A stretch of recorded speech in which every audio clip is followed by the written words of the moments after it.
Well, welcome to another day, a wet, rainy day on our garage build here.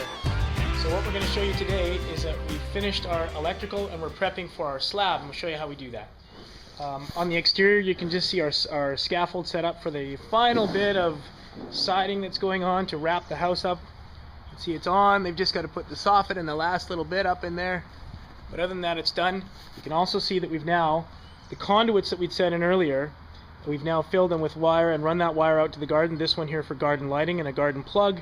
That one there from for the power into the house, and you can see we put a panel in place there too. And because we thought ahead and ran conduit into our footings, that means that we don't have to have that ugly electrical box stuck under the outside of the house that runs down into the ground that we bring our wires in with.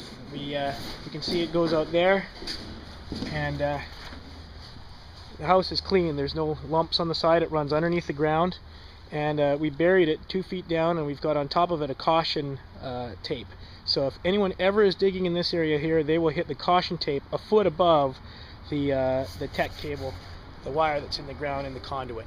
So that's how we set up the wiring. But in here now you can see, because this is going to be a workshop, we've insulated 2/3 of the floor, and the rest of it we brought up to level with sand. Now before we insulated this floor, what we did was we put down sand to level. So we first figured out exactly where our finished floor level is going to be, and you can see we snap lines all the way around, all the way down to the end. And these lines will have a slight slope to the door. So that way if the cars ever come in here and it's snowing and the cars have snow on them, they park, that water will run out to the door, which is where we want it to go. We don't want it to pool in here. We always want water in a garage to run out. So we put a slope on our slab running towards the door. Just a slight slope, but enough that we can actually have it run off. And you can see we've got about 1 inch from the top of the footings there. We've got about 2 inches from the top of the footings over there. So we've got about 1 inch, 1.5 inch slope over this stretch of garage here. We'll try and keep it relatively flat in here and then slope off the back where the cars are parking. That all said, once we've got that floor height determined, then we measure 7 inches down from that. We need 3 inches worth of foam insulation and 4 inches worth of concrete. That equals 7. And so if you actually measure from the top of that line down to the top of this foam here, we should be left with our 4 inches of concrete. And then we filled in the middle here. We figured it, because this insulation here, which is 3 inches thick, can be quite expensive, we filled in this back bit of the garage here where we'll never really be standing with sand, and filled that up to level. So that, from the top of the sand and the top of the foam, we've got 4 inches of concrete to bring us up to that finished floor grade. Now, you can also see that with this sand, underneath it you can see these little bits of red tape and plastic kind of peeking their heads out. So what we've done is we've actually polyed underneath everything and taped it together. Wherever there was a seam in the poly, we ran that tape all the way across and joined it in.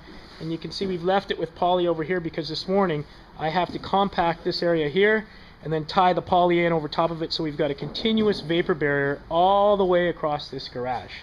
So poly goes down. First we've got compacted sand 7 inches below grade, compacted down with the machine, and used wet water, or sprayed with water and compacted, and the water helps it compact. Then poly, then 3 inches of insulation, which is something that you don't have to put in, but we like to put it in, especially if it's a shop.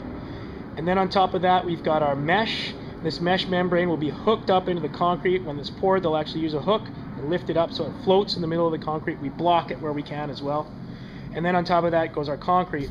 Concrete that we use is a polyfiber concrete. This actually got fibers in it, kind of like fiberglass. So not only is it held together by the mesh, but it's also held together with the polyacrylic fibers. So we'll show you that when it's going in. It is certainly not the way that most garages are built, but our garages, we don't have issues with settling, we don't have issues with heating, we don't have issues with cracking. It's the way that we like to do it. So show you some more later, but moving close to being done.